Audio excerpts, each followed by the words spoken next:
एक भयावह जंगल के भीतर एक अकथनीय भय ने जड़ें जमा ली थीं।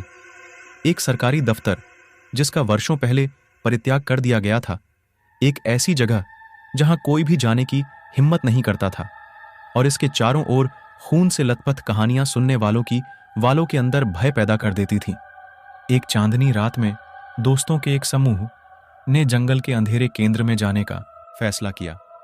सरकारी दफ्तर की भूतियां और रक्तपात की डरावनी कहानियों से आकर्षित होकर वे अज्ञात की यात्रा पर निकल पड़े। सरकारी दफ्तर एक भयावह सड़ी गली संरचना के रूप में खड़ा था।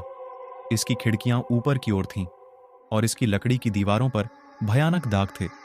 भय की एक अटल भावना के साथ हवा बोझिल थी, और जैसे ही वे परित्यक्त सरकारी दफ्तर में दाखिल हुए, दोस्तों की टॉर्च ने घिरे हुए अंधेरे को चीर दिया। जैसे ही उन्होंने सरकारी दफ्तर के अंदरूनी हिस्से का पता लगाया, उनकी नजर एक छिपे हुए तहखाने के दरवाजे पर पड़ी, जो नीचे एक कक्ष की ओर जाता था।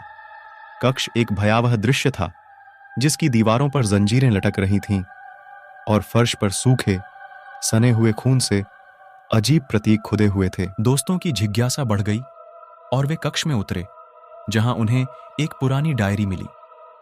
डायरी एक आदमी के भयानक वृत्तांतों से भरी हुई थी, जो सरकारी दफ्तर में रहता था। एक आदमी जो पागलपन और निराशा में उतर गया था, यह विश्वास करते हुए कि द्वेषपूर्ण ताकतें खून से लटपट धरती पर छिपी हुई थीं। जैसे जैसे वे डायरी पढ़ते गए, हवा ठंडी होती गई और उन्हें छाया में भयानक फुसफुसाहटें सुनाई दीं। ऐसा लग रहा था कि कमरा सजीव हो गया है और भूतियां आकृतियां उभर आईं। उनकी आंखें पीड़ा से भर गईं। सरकारी दफ्तर के भयानक इतिहास में मारे गए लोगों की आत्माओं ने घुसपैठियों को अपने शापित क्षेत्र में खींचने की कोशिश की।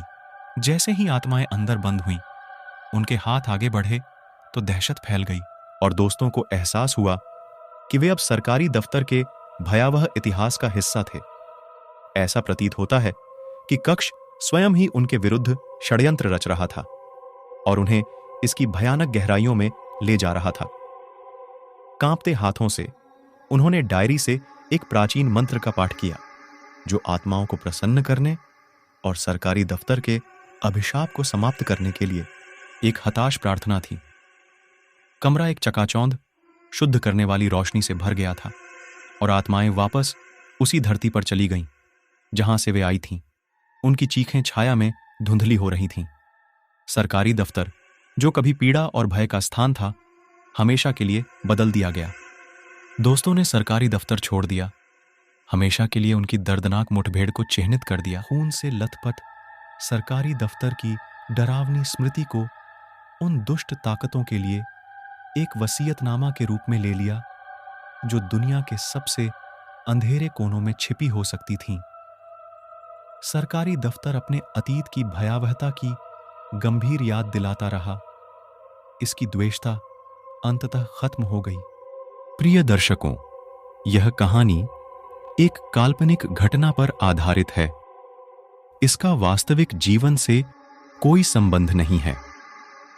यदि कोई समानता होती है तो इसको महज एक संयोग माना जाएगा।